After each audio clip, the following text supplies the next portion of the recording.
I woke up with this quiet flutter in my chest, the kind that feels like both nerves and joy, twisted together. The sunlight poured through the curtains like it had been choreographed just for me. Everything smelled like lavender and promise. My wedding was 2 days away, and for once, everything felt easy. The dress was hanging by the window, the caterers were confirmed, and my heart was bursting with love for the man I was about to marry. Ethan, the one who called me his home. The one I thought was mine. I spent the morning double-checking guest baskets and laughing with my cousins, sipping coffee that had gone cold while I got caught in daydreams. Every corner of the house buzzed with people, familiar voices, suitcases rolling in, my mom whispering about centerpieces. And me? I floated, touched by everyone's joy. I felt like a bride, not just in the romantic way, but in that grounded, deeply happy way. I had chosen Ethan, and he had chosen me. Or at least, I thought he had. When Talia walked in, I could tell something was wrong before she even said a word. Her smile didn't reach her eyes, and she held out her phone like it was made of glass. "You need to see this," she whispered. My stomach dropped before I even unlocked the screen. The messages were all there. His name, her replies. The dates, recent. The tone, unmistakable, flirty, intimate. One of them was from this morning. My fingers went cold. I didn't cry. I didn't scream. I just looked at Talia and said, as calmly as I could, "We don't cancel the wedding. We change the ending." Talia stared at me like she expected me to shatter right there. And maybe I should have. But something in me settled instead, like a lake freezing over in an instant. I handed her back the phone and smiled. A small, deliberate smile, the kind you wear when you're deciding to stay 3 steps ahead. "No one else sees this," I told her. "Not yet." She hesitated like she wanted to argue, but then she nodded. That's what best friends do. They trust your silence, even when it's louder than words. I went back into the room with the others and acted like nothing had happened. Someone handed me a glass of Prosecco. I laughed at a joke I barely heard. I held my dress up to the light and told my mom how perfect it looked. Inside, though, my brain was stitching together every lie I must have missed, every late meeting, every glance at his phone. Every moment I had given him the benefit of the doubt, like a fool in love, blinded by good intentions. But now I could see, and I wasn't going to scream. I was going to wait, watch, and choose my moment. That night, while everyone else was sharing stories and toasting to forever, I sat in bed with a pen in my hand. The wedding vows I'd written weeks ago were in the drawer, untouched. Instead, I started a new page. I wrote slowly, deliberately. The beginning was soft, sweet even. The kind of words everyone would expect. But halfway through, my tone shifted. I didn't erase it. I leaned in. Because this wasn't a love story anymore. It was a reveal, a decision, a final scene no one would see coming. I kept the new vows folded inside my journal, next to a pressed flower Ethan once gave me. Funny how something that used to feel tender now felt hollow. I stared at it for a long time. Not because I missed him, but because I was mourning something else. The version of myself that believed him without question, that defended him, that once looked at her future and saw only him. That girl was gone. And the woman left behind? She wasn't bitter. She was awake. And awake women don't collapse. They calculate. The next morning, I greeted the wedding planner with a warm smile. I took photos with my nieces. I posed with Ethan when he wrapped his arm around my waist like nothing had happened. He kissed my cheek and called me his bride, and I let him. Let him look proud, relaxed, unbothered. He still had no idea. I watched him check his phone between conversations. I knew exactly who he was texting, and I didn't flinch. Because when you've been handed the truth, there's a quiet kind of power in deciding how and when you'll use it. Later that evening, my mom pulled me aside. She touched my cheek and said, "Something's different about you, baby." I smiled and kissed her hand. "You'll see," I whispered, and I meant it. Because tomorrow I would walk down the aisle. Everyone would be watching. Everyone would be expecting a love story. But what they'd get was something much more honest. I woke up before the sun, my heart oddly calm. Not excited, not anxious, just steady. The kind of stillness that comes when you've already made your decision. I looked in the mirror and told myself to smile. And I did. I smiled so well that even I started to believe it. The house was buzzing. Stylists unpacking bags, my aunt steaming dresses, music playing low from someone's phone. I moved through it all like I was floating. "She's glowing," someone whispered. If only they knew what kind of fire was really burning underneath. When I stepped into rehearsal, I played my part like a pro, held Ethan's hand when they told us to, practiced turning and smiling at the crowd. I even laughed when he made some joke to his groomsmen about not tripping over his own feet. He was so relaxed, so completely unaware. He didn't see the way my fingers curled just slightly tighter into my palm each time he glanced down at his phone. Still hiding her, still choosing her. But I didn't say a word. Not yet. Let him enjoy this day.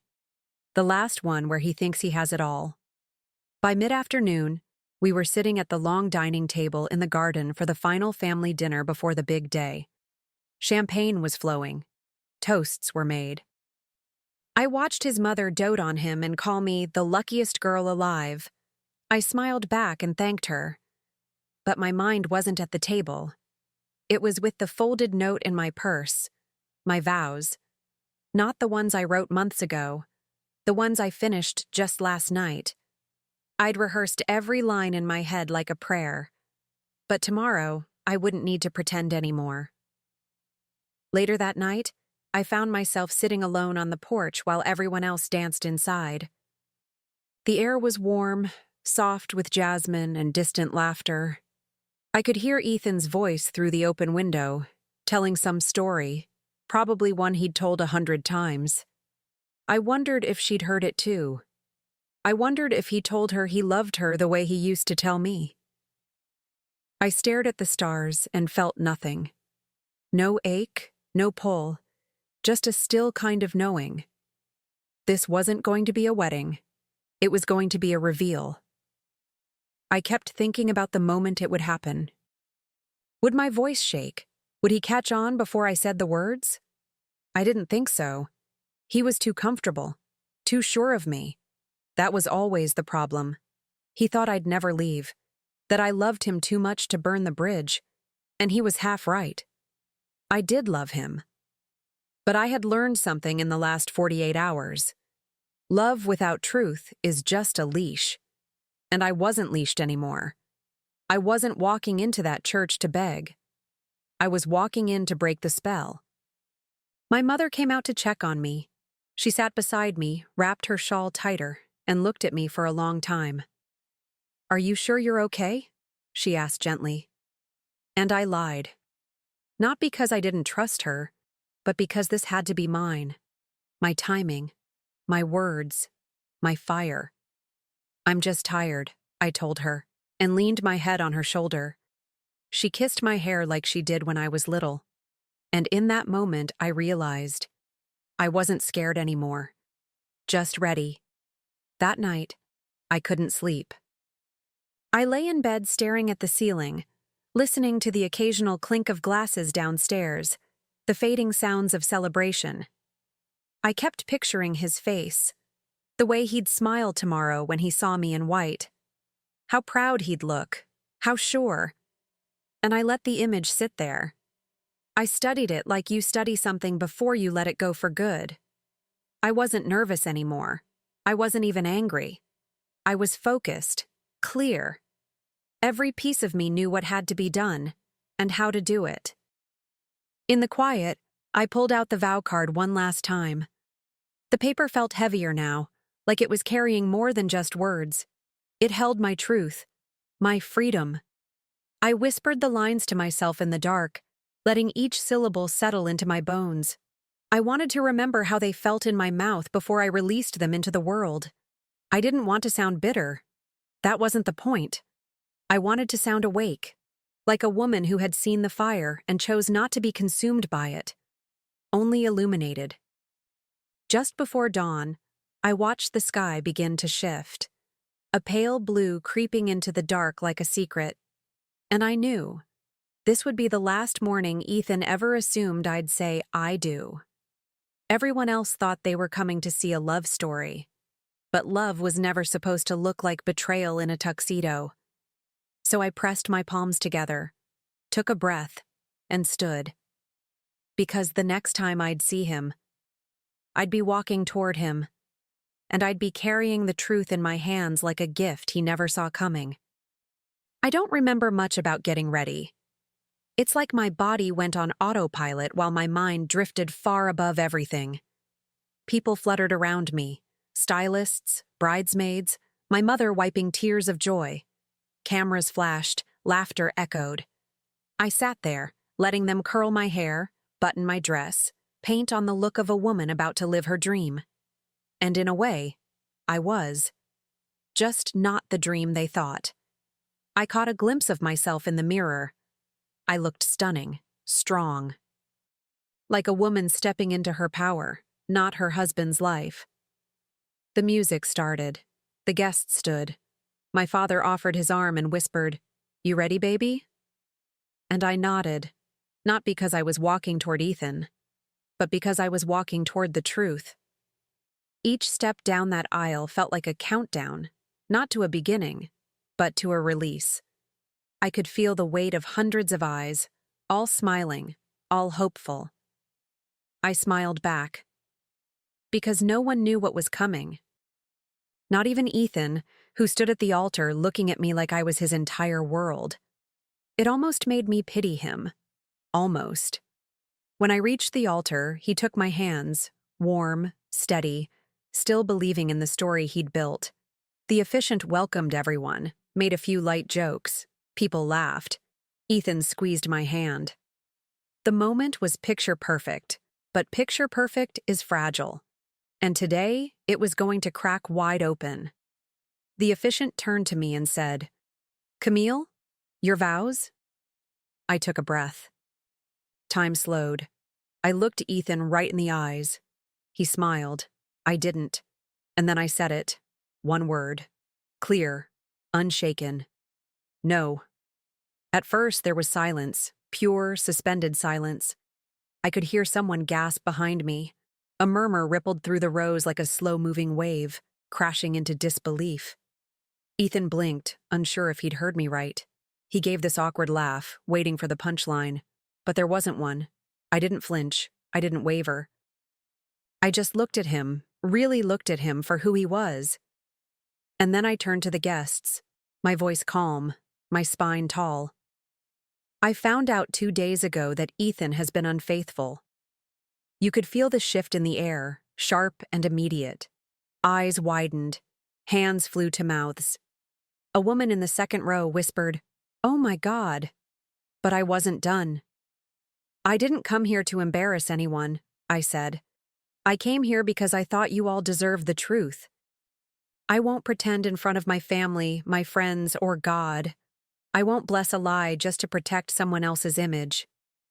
I looked at his mother, her hand frozen in mid-clap, and then at my own mother, who simply nodded once, with tears in her eyes. Ethan started to speak, his face red, confused, sputtering with half-formed excuses. But I didn't let him steal the moment. Not this one. I turned back to the aisle, adjusted the hem of my dress, and walked. Not rushed, not in shame, but in dignity. Every step echoed louder than the vows I never spoke. People parted as I passed. Some cried, Some followed me with their eyes like I was a fire moving through a field. And in that moment, I wasn't the bride.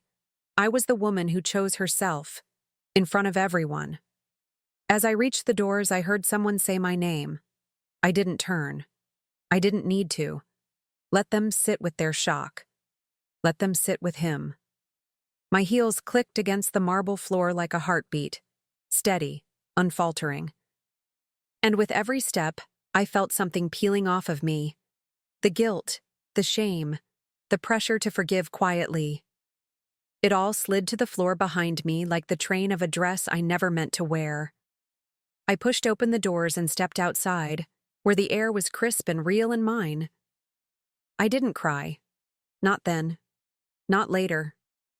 My hands were steady as I took out my phone and texted Talia one word. Done. I could almost feel her exhale from wherever she was sitting.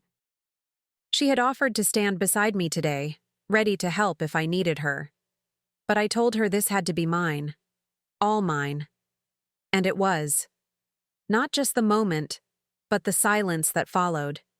The kind of silence that fills you up, not empties you out. I looked up at the sky and smiled. I hadn't ruined a wedding. I had saved a life, my own. And as I stood on those steps, dress still clinging to my body, heart still pounding in my chest, I knew one thing for sure. I wasn't broken. I wasn't humiliated. I was free. I hadn't said I do to a man who betrayed me. I had said no. To lies, to silence, to shrinking myself for someone else's comfort. And while everyone behind those doors tried to make sense of what had just happened, I took my first real breath. The kind that tells you, something new is finally beginning. By the time I got home, my phone was already buzzing like it had caught fire.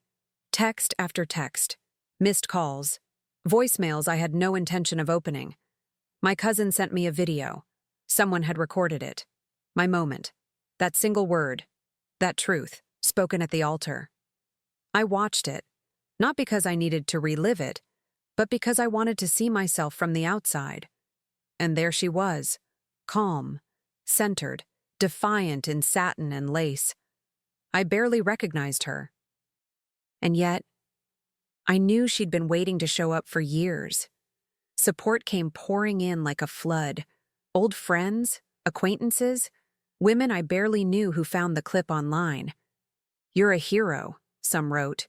"You saved me without knowing it." One woman said, "You walked out so I could find the courage to do the same." I didn't expect that. I didn't do it for them. I did it for me. But somehow, my truth had echoed. It had hit something raw and universal. And that mattered more than any wedding ever could. I wasn't just a woman who said no. I was now a symbol of one who meant it. And Ethan? Of course he called. Over. And over. The messages started with confusion, shifted into apologies, then full-blown desperation. "It didn't mean anything," he said in one. "We were stressed. I made a mistake." But it wasn't a mistake. It was a pattern. A decision, made over and over, in private, thinking I'd never know. Thinking he'd never have to pay for it. What he didn't realize was, I did find out. And I didn't throw a tantrum. I didn't burn his clothes or scream in public. I just walked away, while everyone was watching. The next morning, I woke up to over 3,000 notifications. My name was trending. Someone had uploaded the video with the title, "She Said No and Meant It." 3 million views, comments pouring in from all over the world, women, men, even therapists weighing in. Bravery in its rawest form. A masterclass in self-respect. I sat on my couch, hair still tangled, coffee untouched, just staring. I never asked for this kind of spotlight. But I wasn't afraid of it either. I had spoken the truth, and now it was speaking back. Later that day, the woman, posted a photo. Her, in bed, Ethan's shirt unmistakably draped over her shoulder. The caption? No more secrets. And honestly, I felt nothing. No sting, no rage, just confirmation. Confirmation that I had been right to trust my gut. Right to listen to the quiet voice inside me that had screamed when I saw those screenshots. She thought she was exposing something, but all she did was underline everything I'd already walked away from. I didn't need revenge. I had peace. People kept asking if I regretted how I did it. Why not just cancel the wedding quietly? Why not handle it behind closed doors? But that's the thing. The betrayal wasn't quiet. It was loud in my body. Loud in my mind. It robbed me of sleep, of safety, of certainty. So why should the truth be whispered? Why should his shame be protected when my trust wasn't? I didn't need to shame him. I just needed to stop protecting the version of him that never existed. And that was the real freedom. The funny thing is, people kept calling me brave, like I'd jumped into fire. But I didn't feel brave. I felt honest. Like I'd finally said what I should have said long ago, just louder. I wasn't trying to start a movement or go viral. I was trying to protect my future. And now, without even meaning to, I had become the woman I used to wish I could be. The one who didn't stay silent just to keep the peace. The one who knew that peace built on lies isn't peace at all. It's a prison with fancy table settings. The offers started rolling in. Interview requests, podcast invites, even a few agents reaching out. I ignored most of them at first. It felt strange to turn my heartbreak into headlines. But then I got a message from a woman who said, "You didn't just walk away from a man, you walked toward yourself." And I needed to see that. That one stuck with me. I saved it, read it twice, and I started to think, maybe this wasn't just about what I lost. Maybe it was about what I was finally ready to build. So I opened a blank document on my laptop. No title. Just a blinking cursor and a rush of thoughts. I didn't know if it'd be a post, a blog, a book. All I knew was I had more to say. Not about Ethan, but about the part of me that kept shrinking to make him look bigger. The part that mistook loyalty for silence. The part that needed to know. You can start over at the altar and still end up whole. And as I typed that first sentence, I realized I wasn't telling a story of heartbreak. I was telling the truth. Finally, without apology. Months passed, but it felt like I'd lived an entirely new life. I traveled, not to run, but to breathe. Italy, Morocco, Costa Rica. I went places I'd once saved for a honeymoon. Turns out sunsets taste sweeter when you're not waiting for someone else to witness them. I took myself to dinner. I learned how to be alone without feeling lonely. There's a quiet magic in that, discovering that your own company can feel like freedom instead of a punishment. That joy, real joy, isn't something you borrow. It's something you grow. The podcast started as a simple idea. Just me, a microphone, and stories I wished someone had told me when I was younger. I called it The Other Vow, the one you make to yourself. I talked about betrayal, boundaries, rebuilding. It wasn't polished, and I didn't try to be perfect. That's what made it work. Women from everywhere started writing in, some crying, some angry, some just grateful. We built a small world out of honesty. No filters, no fairy tales, just truth. Raw, messy, beautiful truth. Then came the book deal. A real one. I remember sitting across from the publisher in New York, still half expecting them to say it was a mistake. But it wasn't. They wanted to call it The Vow I Kept to Myself. And I said yes. Not because I needed to prove anything, but because I knew what it meant. That my voice, once quieted by love, now stood on its own. That the girl who once whispered "it's okay" through gritted teeth had finally stopped apologizing for taking up space. I started sleeping better, deeper. No dreams of weddings or what-ifs. Just peace. Some mornings I'd wake up, make coffee, and reread old journal entries, the ones I wrote when I still believed love meant endurance. I hardly recognized that version of me. She was so desperate to be chosen, so scared to be alone. I didn't judge her. I just knew I'd never be her again. Healing isn't a straight line. I had my nights of tears, my waves of doubt. But I always returned to myself, and that was the difference. One afternoon, I was sitting outside my favorite cafe, laptop open, messy bun, no makeup, when I saw him. Ethan, alone, disheveled in that way that looks like someone's been living on regret. He hesitated when he saw me, then walked over, like a man trying to reclaim something he barely understood. I didn't flinch. He said my name like it still belonged to him, sat down without asking. "You ruined my life," he said, voice low, bitter. I looked at him, really looked, and all I felt was pity. I took a sip of my coffee and smiled, soft but certain. "No," I said. "You ruined mine first. I just returned the favor. With truth." He didn't respond, just stared at me, maybe waiting for me to take it back. But I didn't. I wouldn't. Because I wasn't that woman anymore. I wasn't seeking his understanding. I wasn't asking for closure. I had become the closure. And the silence between us? It wasn't tension. It was the sound of a chapter closing, finally, cleanly, and completely. He left without another word. I watched him walk away, slower than before, like even his footsteps didn't know where to go anymore.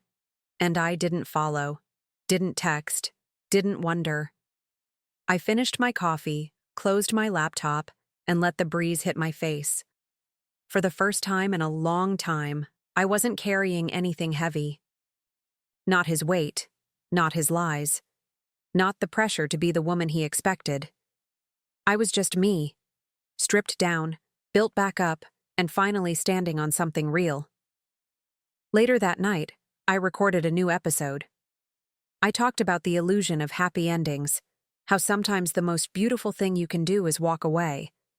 I didn't say his name. I didn't need to. The story wasn't about him anymore. It was about the woman who found her voice with a single word.